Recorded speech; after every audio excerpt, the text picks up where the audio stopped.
This is Katie Russell with Velo, welcoming you to the fastest 2 minutes in automotive. This is the rundown. I mean, it is the end of February. Where is this year going? I got some info over from Market Genie, one of our favorite vendors to highlight. Revenue's up, momentum is slowing a little bit. We are still coming and digging out of all the storm, and then, New York City just got hit. The good news, though, is we are up year over year. We're seeing about a 1.17%, but it is below last year. The good news is we're headed in the right direction. What are you seeing on the shop management side?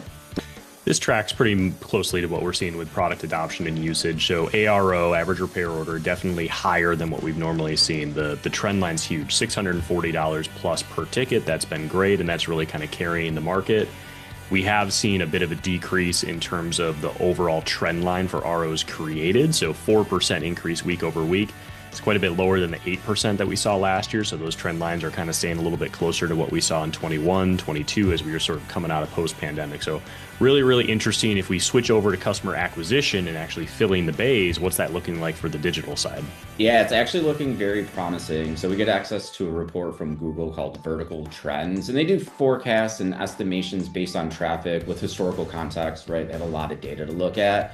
So their 8-week forecast is like the deepest color red it can be. So this is really a great opportunity. Like if you're not running ads or if you're running ads, to kind of double down, right? Because you really want to make sure as a shop that you're hitting that annual goal you've set for yourself. We've had some soft weeks, arguably a soft month. So this is the opportunity to kind of regain that traction and position yourself for the rest of the year.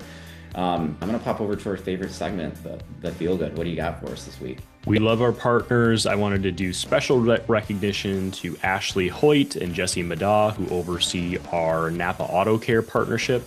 They recently were just on site for the Napa Summit for 2026, and they received the Marketing and Service Excellence Award. I'll post a picture of it right here so you can check it out. But if you get a chance to see Jesse and Ashley, make sure to congratulate them. They do awesome work with our partnership team. Thanks, everybody, and we'll see you on the next rundown.